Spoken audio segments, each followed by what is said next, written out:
Salut tout le monde, c'est Scarecrow et aujourd'hui on va parler du chapitre 16 de Boruto qui est enfin sorti. Et autant vous prévenir, il est bourré de révélations. Alors installez-vous confortablement, on plonge dans le monde des ninjas. Le chapitre débute par un flashback remontant 2 ans en arrière. Koji, avec son ton toujours mystérieux, nous explique le fonctionnement du ninjutsu spatio-temporel, le Hiraishin. Ce jutsu qui permet de se téléporter est une aptitude de base chez les Otsutsuki, tout comme voler. La classe, non?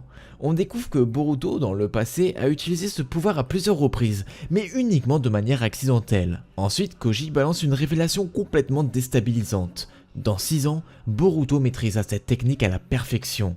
Quoi dans 6 ans j'ai pas tout compris. Bon bref, avançons. Koji continue ses explications. Boruto peut marquer un objet avec son chakra et, en le détectant, il sublime le ninjutsu. Mais attention, ce n'est pas le Hiraishin de Minato. Non, Boruto a développé une version différente en essayant d'imiter le jutsu. Alors que Minato utilisait des sauts pour se téléporter, Boruto marque directement un objet avec son chakra. Quel est le résultat ? Bah en fait c'est quasiment pareil. Mais Boruto n'est pas du genre à être modeste. Il lâche fièrement, si j'ai inventé ce jutsu, ça fait de moi un génie.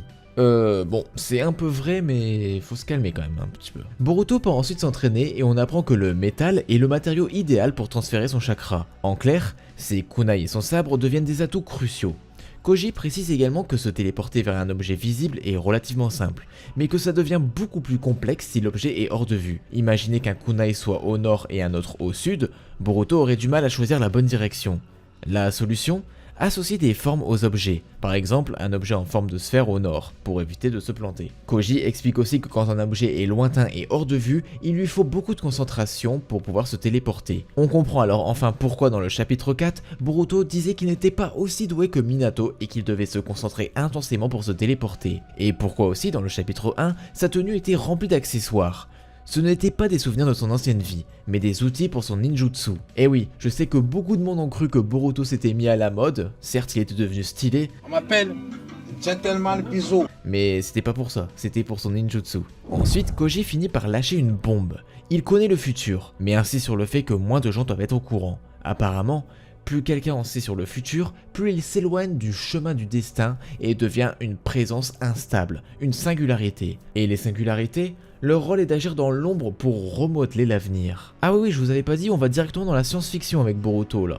Je sais pas où ça va mener, mais bon, on apprécie la nouveauté. Il prévient également Eida qui espionne discrètement la conversation grâce à son Sharingan. Passons donc au présent, où Eida termine d'écouter tout ça, et on retrouve Sarada et Sumire en pleine discussion. Sarada tente de tirer des informations, mais Sumire lui explique que si Boruto reste silencieux, c'est qu'il a ses raisons. Puis tout à coup, Sumire avoue qu'elle est amoureuse de Boruto, mais malheureusement les tensions montent. Sumire reproche à Sarada d'avoir ignoré ses sentiments en courant la première vers Boruto pour le serrer dans ses bras à son retour. Un froid s'installe et Sumire part, laissant Sarada méditer sur ses choix. Soudain, Shikamaru contacte Eida pour lui demander un rendez-vous. Il l'interroge sur la situation à Suna et elle révèle qu'un nouveau Shinju est apparu.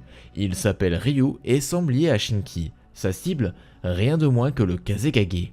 Eida mentionne également qu'un des Shinju est particulièrement étrange car il réagit à son dojutsu. Terrifiée, elle n'a pas osé en apprendre davantage. Puis, nouvelle révélation, Eida confronte Shikamaru en insinuant qu'il a orchestré l'évasion de Boruto et impliqué Mitsuki dans l'affaire. Elle lui déclare aussi qu'elle veut protéger Boruto des ennuis et que Kawaki a accepté de collaborer avec lui. Shikamaru, curieux, demande si Koji est bien le mystérieux complice de Boruto. Une grenouille bondit alors des cheveux de Eida. Oui, vous avez bien lu. Le crapaud parle. Il informe Shikamaru qu'il doit envoyer Mitsuki, Sarada et Konohamaru Asuna pour une mission de sauvetage du Kazekage.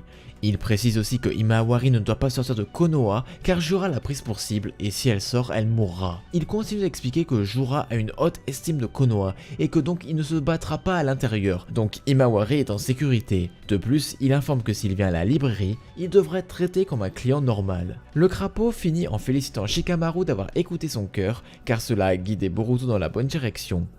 Koji, fidèle à son rôle de singularité, œuvre discrètement donc pour maintenir l'équilibre du futur. La scène se déplace alors à Suna, où Sarada, Mitsuki et Konohamaru se préparent à une mission épique du sauvetage du Kazekage. Bon sérieusement, si sauver le Kazekage devient une tradition décennale, il serait peut-être temps de renforcer la sécurité à Suna, je dis ça, je dis rien moi. Enfin bref, ils sont accueillis par deux ninjas de Suna et ils repèrent les Shinju prêts à livrer une bataille mémorable. Le chapitre se termine sur cette promesse d'un affrontement aussi intense que les grandes heures de Shippuden. Et voilà, c'est tout pour cette vidéo, j'espère que ça vous a plu, c'était Scarecrow, je vous dis à la prochaine, bye bye.